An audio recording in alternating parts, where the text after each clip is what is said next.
Kaixo, ongi etorria, 3 zenbaki multzo ikusiko ditugu orain. N, Z eta Q. Eta bat bestearen barruan sartuta dago. Lehenengo hasiko gera N-rekin.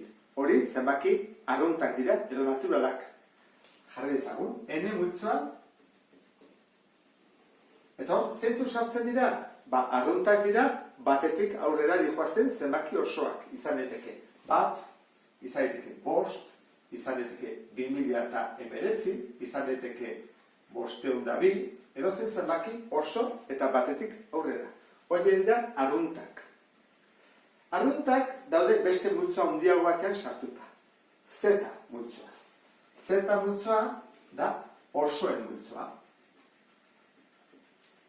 Eta osoak hauek badira, bat osoa da, eta 5 osoa da.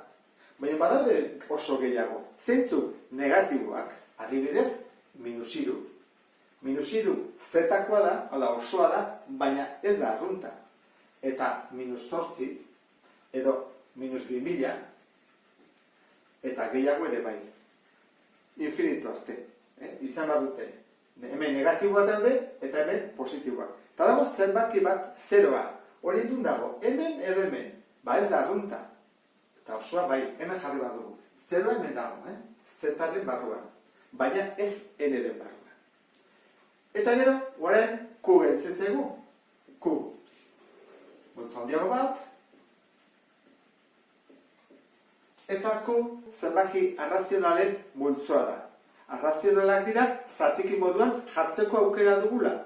Orduan, 5 adibidez Q barruan aldago, bai, ze 5 jarrezakegu zatiki moduan, 5 oso. Eta -3 ere bai, -3 oso.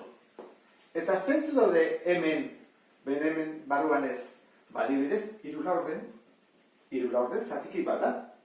Beraz ezin duen beregon, baina bai dago Q edo -2 bosten, baita ere zatikia da. Edo 1,2. Zergatik da 1,2 hemengoa? Ze ikusi dugu 1,2 zatiki moduan jarri dezakegula. Zenbaki hamartar zehatzak hemen daude. Eta periodikoak ere bai.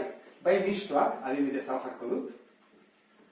1,2 edo hau ere bai. 1,23 periodoa duena.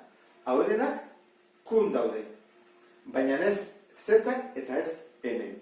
Q multzoan zenbaki arrazionalak daude. Orduan, hemenik kanpo ze zenbaki daude? Badaude zenbaki gehiago, ez direnak arrazionalak. Zeintzu dira irrazionalak.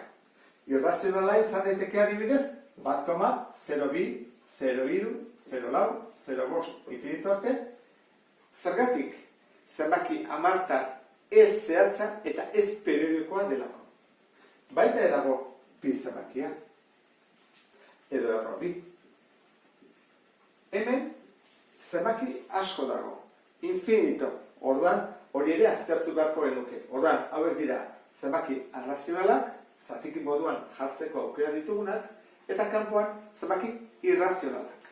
Eta horrekin bukatzen dut. Beste bat arte, agur.